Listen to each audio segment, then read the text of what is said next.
Hundreds of rockets, endless drones, sleepless nights, and a constant alert. This is how Israel has been living for the past week. On the night of June 13th, Israel attacked Iran. The targets were uranium enrichment centrifuges, military facilities, and high-ranking command structures. Tehran responded. The two sides are exchanging strikes and steadily heading down the path of escalation. On June 21st, the United States launched a massive strike on Iran's nuclear facilities. Civilians are dying under these attacks, both in Iran and in Israel.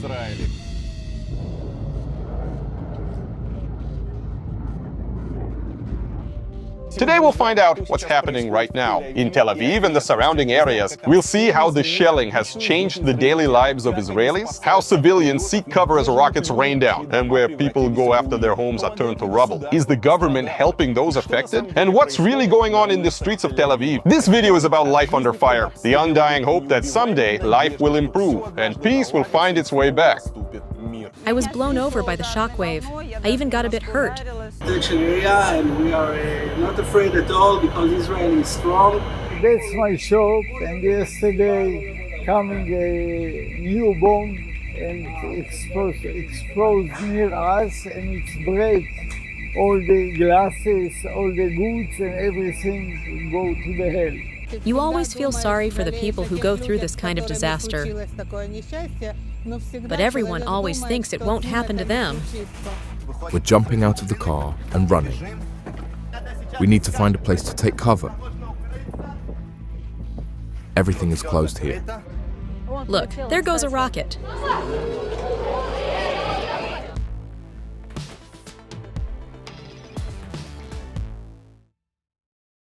Israel is a country of bomb shelters. They are as essential here as water and electricity. Every residential building is equipped with shelters. So Israelis can hide at any moment and wait out a rocket attack. An alarm went off in the city. Time to hide. We were planning to film a room tour of our house, which hasn't been hit. And what did we get instead? Here's the siren sounding. Our house, according to our neighbors, was built before the very state it now belongs to. And when there used to be attacks from neighboring countries, whose rockets often fell apart mid-air, we used to hide right here on this staircase because it didn't feel scary. But now, rockets are hitting the very center of the city. So now we're running because we got a 10-minute warning before the strike, and we're heading to a public bunker. This is Elena. She's about to show how to properly head to a shelter. Look, everyone's running. Actually, you shouldn't run. Most injuries happen when people are running to the bunker. They stumble, get hit by cars, fall down the stairs, and things like that. So the main thing is to move quickly, but not run, which is exactly what we're doing right now. This is the longest break we've had between sirens, because the last one was only at 2 a.m. So we actually managed to get some sleep. Well, more or less. Now it's 7:30. And we've just received an alert about rockets launched at the center of the country. We'll keep you updated. In Israel, there are several types of bomb shelters. The one Elena is heading to is called a miklat. These are intended for residents of one or several apartment buildings. Here's what the entrance to the bunker looks like. As you can see, everyone's still standing outside because they're waiting for the next alert telling them to go in. Let me explain. The Home Front Command issues several types of alerts. There's the first one that tells you to stay near a protected space, usually 30 or 15 minutes before the strike.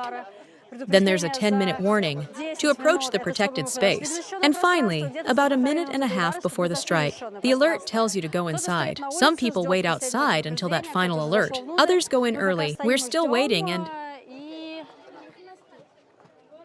some just stare at the sky. Maybe looking for interceptors, I don't know. Look, there goes a rocket. But there's no time to scan the skies. It's safer to wait for the rocket impact in a secure location. Now yes, let's go in.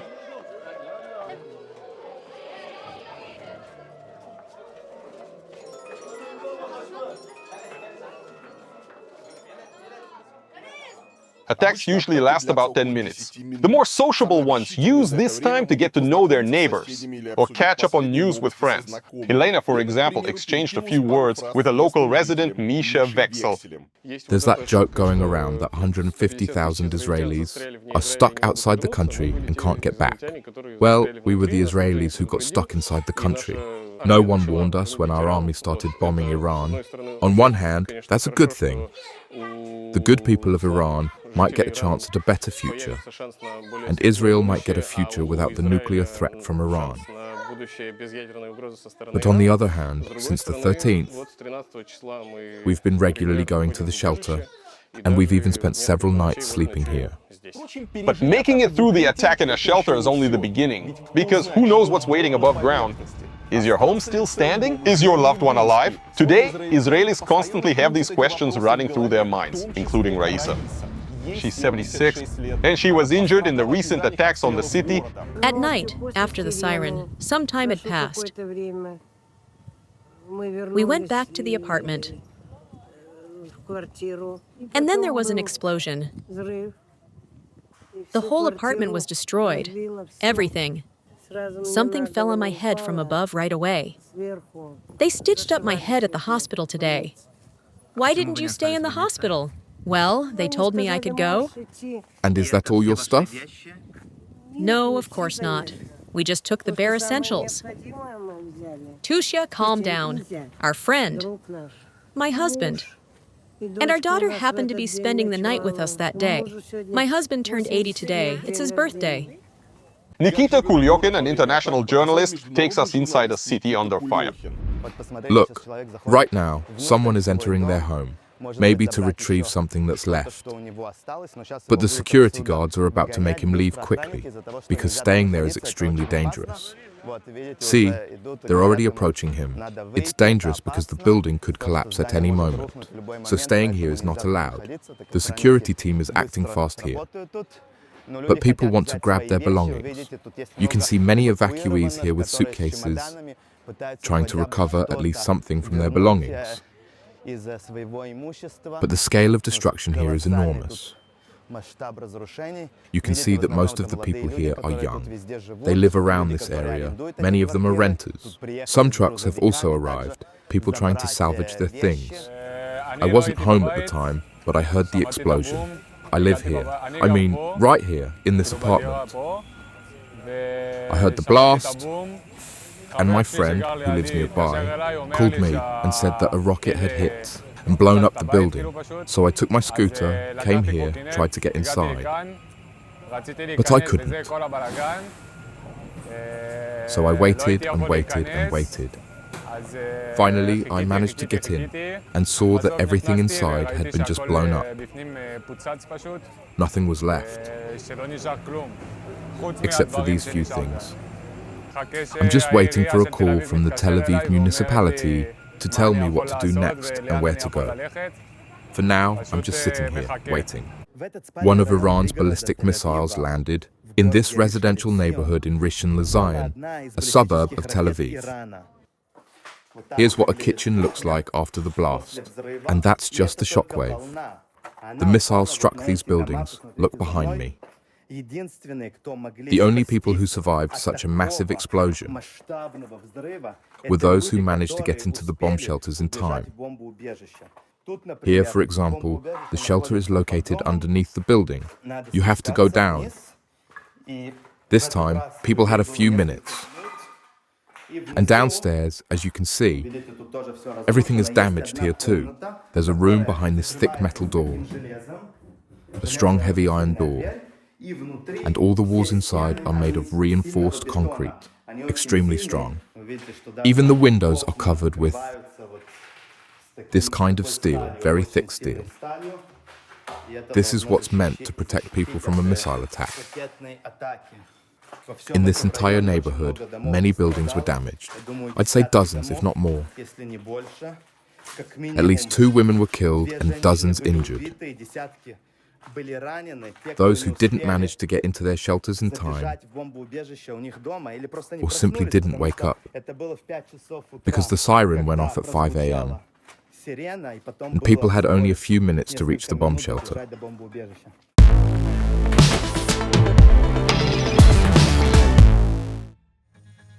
This is Andre and Valentina. Their home was also destroyed in a recent attack. We live nearby. We went out to stock up on water at the nearest store. Our apartment was bombed. Apparently, shrapnel hit our place. No windows, no doors. Now we're just waiting to find out where they'll relocate us. When the sirens started, we went down to a safe place. In our case, it's the basement, the mamad, under the building. First, we sat on the stair landing between the second and third floor. And when a strong explosion happened, everything started falling on us. I don't even know what exactly. Plaster, dirt, all that came from the blast wave. Yes, I was blown over by the shock wave. I even got a bit hurt. Then everyone ran further down. We hid in the shelter and waited until the emergency services came to get us and brought us outside. Dust, smoke. Yes, dust, smoke, dirt. Everything was destroyed. Our entrance was badly damaged, basically destroyed. It was scary, of course. They took us outside and asked how we were feeling, whether we needed medical help. We refused because we felt more or less okay then. Then we waited for permission to go back inside. We had to stay outside all night. Andrei and Valentina were allowed to return to collect some belongings, but they still don't know where they'll live. Most likely, social services will move them to a hotel. It's already a well-established system. Affected families are given free hotel rooms and meals. And later it's decided what to do next, because every situation is different. Some people just lost their windows, while others were left with only ruins. Here, for example, are Vova Chernichkin and his son Dobrynya. Their home was also badly damaged during the shelling. Hey there, this is what my apartment looks like now. Go in if you want to. Look, holy shit, I'm scared it might collapse. But Vova has a place to sleep, at least for the next few days. Now, I'll show you the hotel where we've been placed. I don't want to share the exact location because you understand the current situation in the country. But I'll show you the room, and in general, the kind of rooms they're giving people.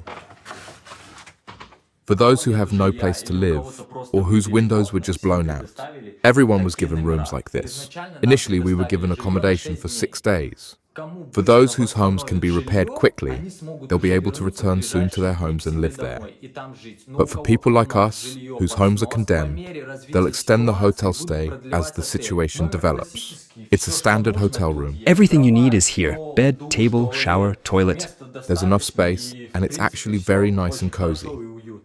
There are even small things like a fridge, coffee machine, safe, everything you need to live. Right now, the restaurant is closed, so I can't show you anything. They feed us 3 times a day, buffet style, and there's a lot of variety. People whose homes were completely destroyed or are inaccessible due to rubble can get essential clothing here to start with. Regular people brought clothing for those in need. There's a lot of stuff here, in all sizes, for children and adults. According to Vova, the hotels provide 3 meals a day, diverse food, buffet type. They are also trying to help the kids. They've set up a kids' room, where caregivers come during the day to entertain the children. There are lots of different toys here. Donations keep coming in, and people can take what they need. With residents of destroyed homes, things are more or less clear. But what about businesses? After all, shells don't only hit residential buildings, they hit stores, cafes, and restaurants too. At 4 a.m., my friend who lives behind this building called me crying and said her balconies had collapsed and everything in her apartment had fallen in. And she told me, "Your restaurant also suffered damage." So I quickly got in the car and came here, and what you see behind me, that's what I ended up seeing. We've been working here for 25 years. It's not possible to describe what I feel now. There are just no words for that. It's a shock. When this happens in your country, you always think about and feel sorry for the people affected. But deep down, you always think it won't happen to you. This is Victoria. She moved to Israel from Kharkiv, Ukraine 35 years ago. And now she doesn't know what to do. Her restaurant is destroyed, although she's still hoping to rebuild it. The state is supposed to send an assessor who will evaluate the amount of my damages. And as I understand it, at first, I'll have to cover everything with my own money. Again, I'm not sure how all this will unfold. But later, the state is supposed to reimburse all my expenses.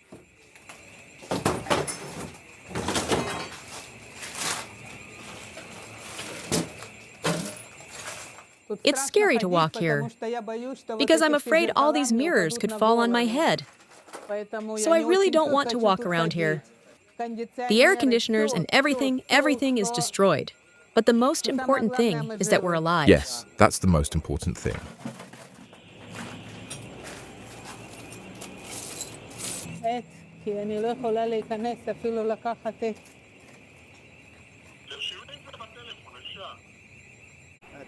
Tell me what happened here. Yes, we had this hair salon here for 33 years, and now it's gone, all gone. It was destroyed last night. Someone called me and said, it looks like the salon got hit. So I came here at 5 a.m. in the morning. Did you ever think before that something like this could happen? Why would it? Not once? No. And how did you find out that your place was hit? One of the clients from Kiryat Shmona was evacuated here. He is my regular client. And he called to say that he saw smoke nearby. And I said, it looks like, yes, it's my hair salon. So I came at 5 a.m. and saw that everything was destroyed. Yes, everything is destroyed completely. Look at what happened to the ceiling. Fortunately, there's almost no looting in Tel Aviv. Shops destroyed by airstrikes are quickly sealed with special barriers. After realizing the scale of the damage here, for government compensation purposes, they seal off all the shops like this. No one is allowed inside anymore because it's too dangerous. Later, all this will be demolished. Right here, for example, was a Russian restaurant, as you can see, and by the way, one of the most popular in Israel. The food here was very good, but that's it. It's closed now, and they're going to demolish the whole building. The Iranian missile strike caused damage so severe that all these buildings are no longer safe. All of these buildings will soon be demolished. As you can see, everything is blocked off, fenced, so that no one can enter inside or try to retrieve their belongings. There's only one supermarket still open here. It's a Super Ivgi, which is still open, yes. But people will be leaving that one soon too. Okay, that's my shop, and yesterday coming a new bomb and explode near us, and it break all the glasses, all the goods, and everything go to the hell.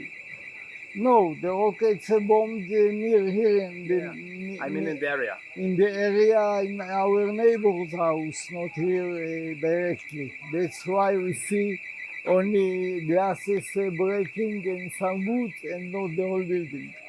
From 1936. That's my grandfather opened it. My grandfather was running out from the Nazi Germany, and he opened it, and he was the first drummer of the Philharmonic in Israel. And then my father continued, and now I'm retired, and my son starts instead a musical instrument phone shops. There used to be a big supermarket in this building, and it's been completely destroyed. There's nothing left at all, just a gaping hole. And the whole building, as you can see, has also been damaged by the blast wave. It all looks like a war zone here. As we keep walking, we see just how massive the destruction is. It's colossal. And as you can see, this is a residential area, a neighborhood where people lived, mostly young people.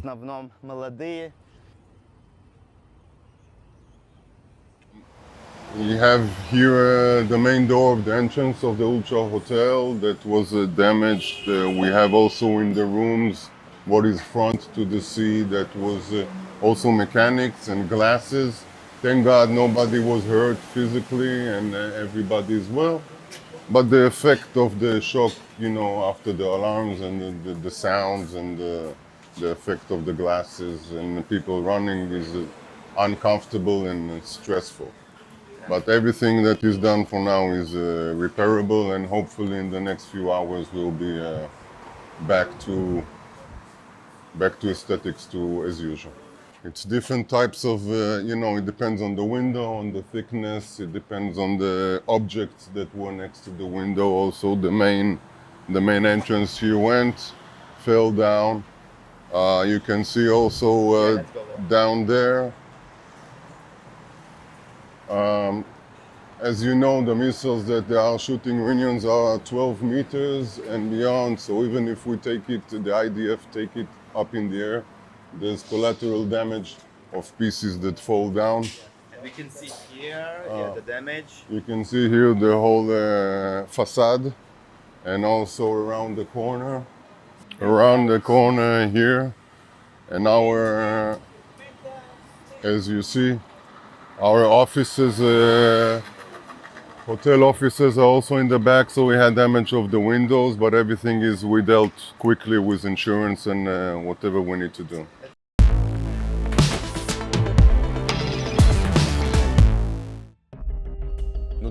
But even if windows weren't shattered or structures didn't collapse, every attack is a blow to business. Sirens interrupt the work of shops and cafes, and right now, locals have other things on their minds. A Tel Aviv resident, Arina, shared how daily life has changed amid the constant strikes. The city seemed to come to a halt for the first couple of days, but now it's slowly returning to normal, slowly going back to the routine it had before. Naturally, not completely.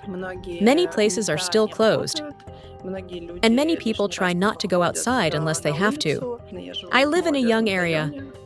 Southern Tel Aviv is generally a youthful place. People can still sit and have coffee outside, take walks, enjoy themselves if they get a quiet, free moment. He's been living in Israel for 5 years. A year ago, he opened a cafe in Tel Aviv. Fortunately, it wasn't damaged. We're still working. Of course, on the first day we opened a bit later, but we also closed later. On Shabbat, there were more people. A lot of places didn't open. I'd even say almost no one opened. On this very street, we're on Yedidia Frankel. Here only 2 cafes opened. So, yes, there were many people. People wanted to return to their normal lives. No one was sleeping anyway. Everyone wanted coffee, so we were here making them drinks. I think because we stayed open, while many others closed today, we got a bit of an influx of people. As they say in Hebrew, Havaya, the sense of being together. And today we're trying to be here together, talking a lot. In any case, we check in with our guests to see how they're doing. It's already a habit. They've become like family to us over this past year. Plus, just about 20 meters away, we have a big miklat here. We're actually standing under it right now, even though the entrance is in the back. But it's a large shelter that fits around 300-400 people.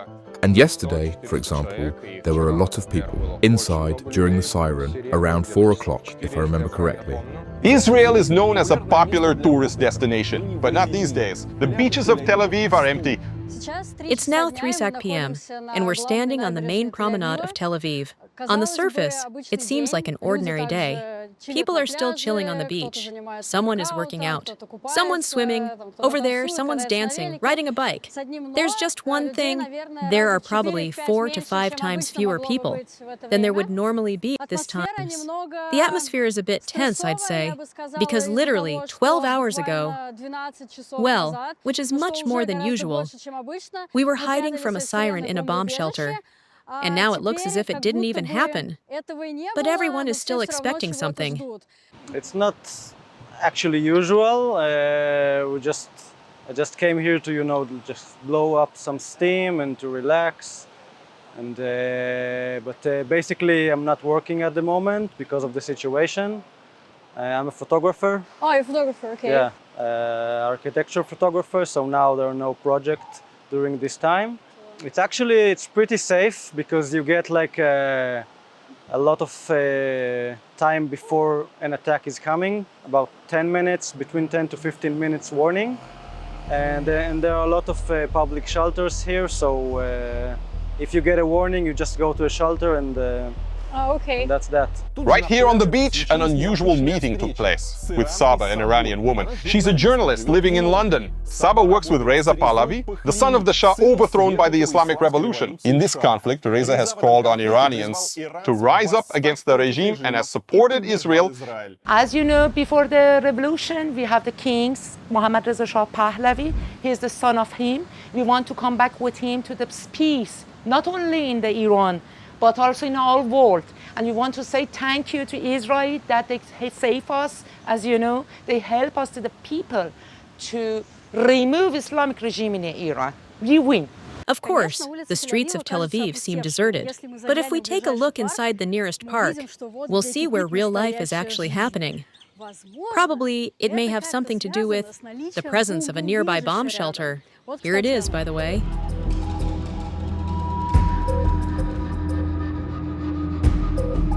I just know that, we got to the decision that Israel is now going to war with Iran to stop them from having nuclear capabilities, and we know they want to decimate Israel. So on the one hand, I'm like, okay, great, do it, definitely, for our future safety, but it's been scary. It's not the small rockets that we get from, Hamas in Gaza. It's ballistic missiles with tons of explosives and super dangerous. I actually had one fall 100 meters from my house, the one that fell in Tel Aviv, which was super scary.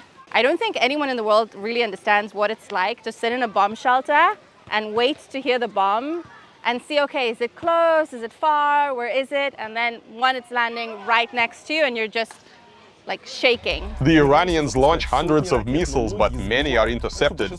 So most neighborhoods still look pretty normal, even if a bit empty. Right behind me, there's a skyscraper, and nothing happened to it. So things are relatively calm in areas that didn't take a direct hit. Over here, there's construction. Another skyscraper, and it's also fine. Well, aside from the fact that it's been under construction forever, we have a place with Iranian cuisine, and it's currently open and happily serving customers.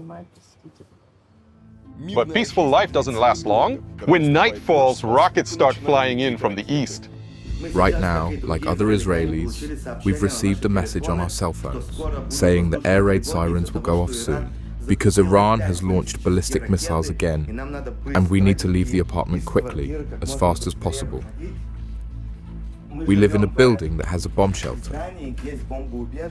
Miklat shelters are built according to specific standards. Thick walls, heavy doors, ventilation. There can be several such shelters in a building, some bigger, some smaller, on different floors and underground.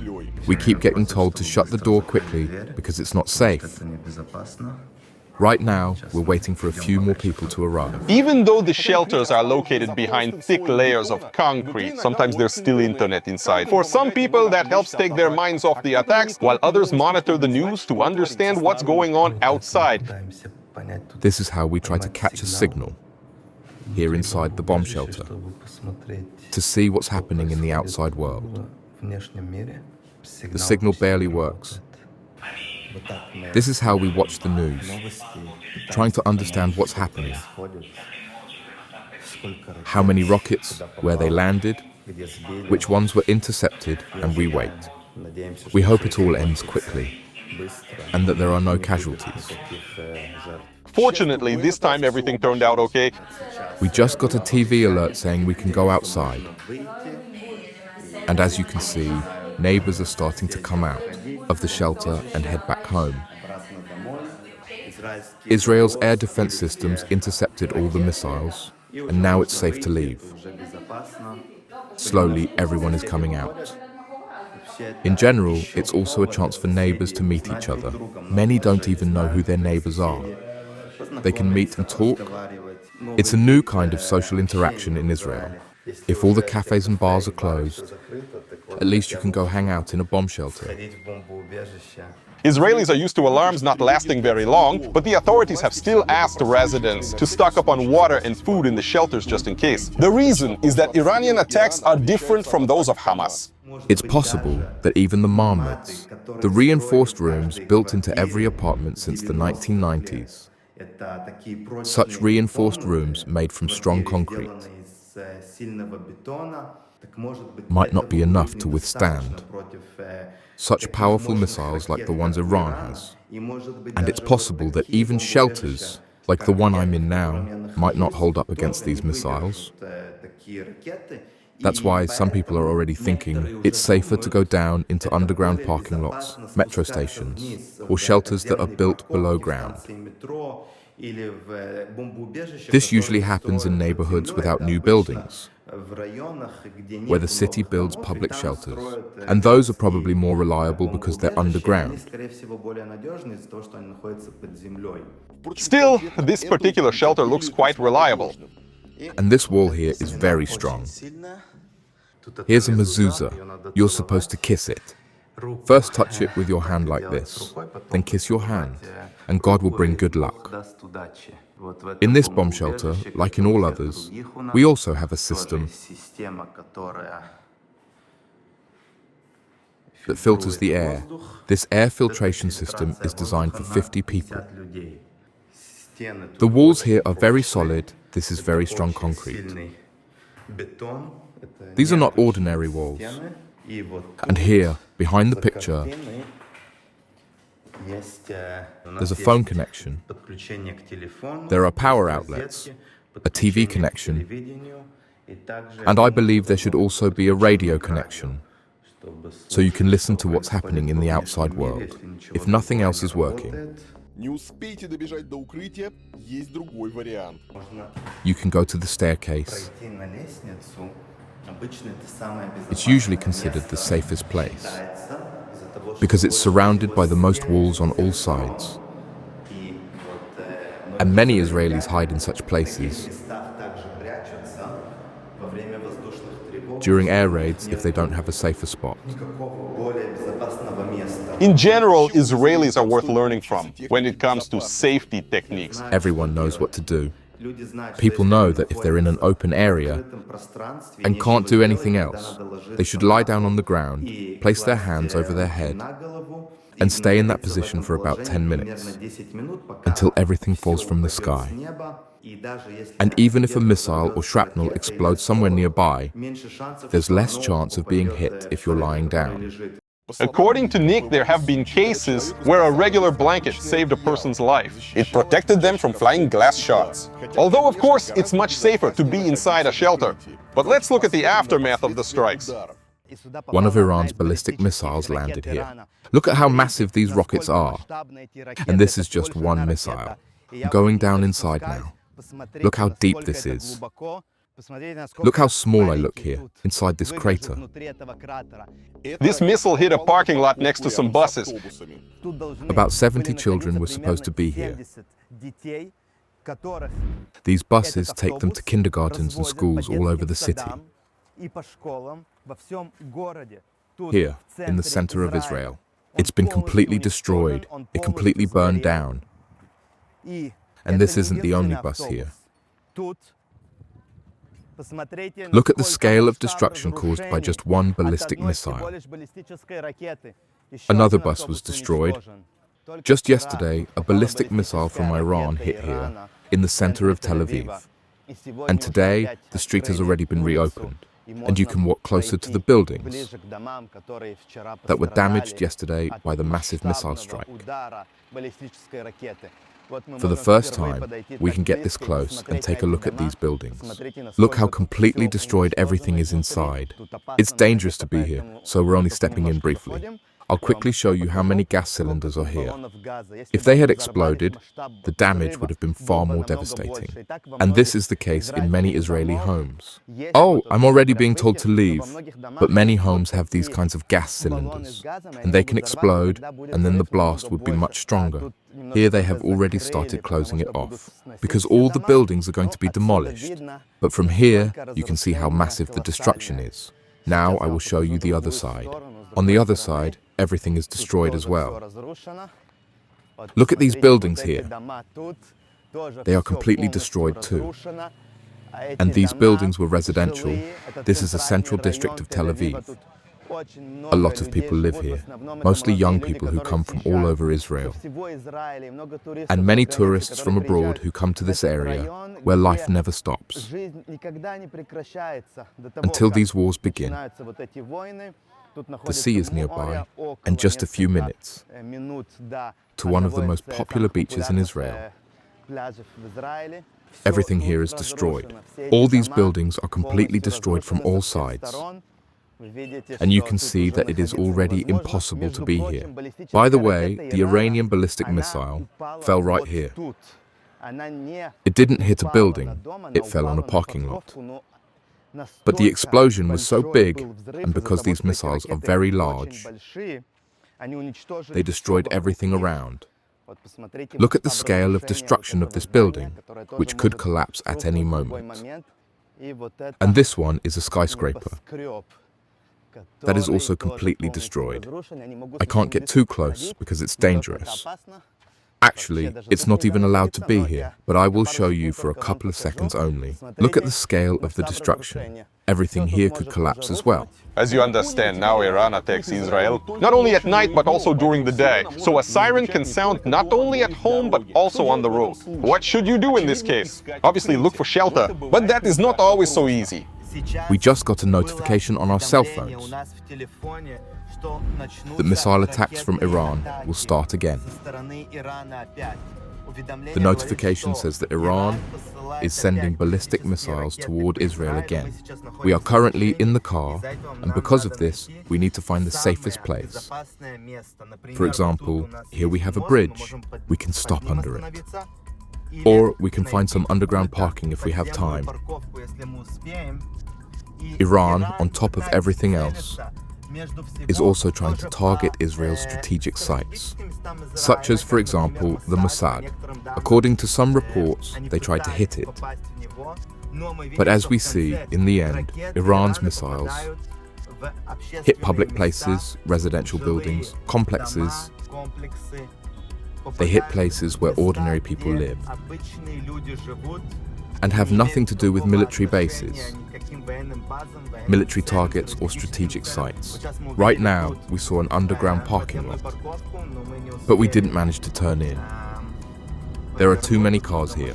We will keep looking for another underground parking, maybe here. Now, the missiles could fly in this direction,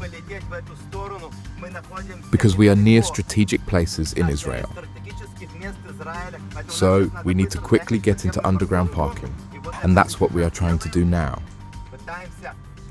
We have about a minute and a half to get into an underground parking. We see people running inside here.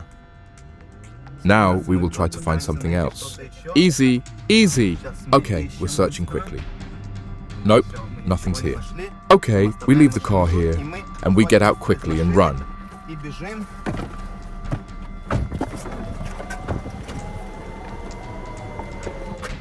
Run, run! We run! We need to run inside, guys. We need to find a place to take shelter. Faster! Fast! Fast!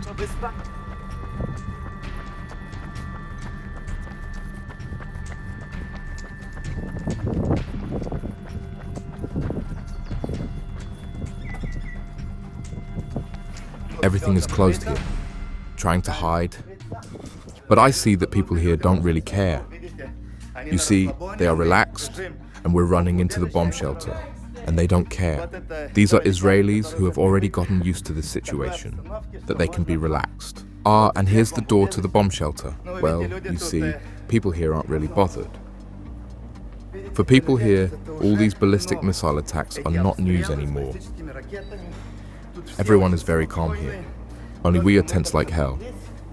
And now we are inside the building. And it says that there is a bomb shelter downstairs. So we need to go down. There is a notification saying to be in the shelter within 10 minutes. And we are now heading there, to the shelter. Now we are in the bomb shelter underground, and we have to wait here for about 10 minutes. In the shelter, Nick managed to talk with one of the locals. Despite the situation, he radiates optimism. So this is one of the residents here of the area in Herzliya, and what do you do here now? We are now just in the self-protection area, and we are not afraid at all because Israel is strong and Iran is going to be messed up. United States is also going to help us in this war, in this very promised war against Iran. And we are not afraid at all. Iran got a real punch in her head, and she's going to pay a lot of suffer if she won't change her way of peace and way of freedom to her people. We love the Iranian people, but we are against all of their leaders, their rude leaders, which are murder children and babies and the Hamas, and they are all going to pay a very, very big price for what they did and what they are doing.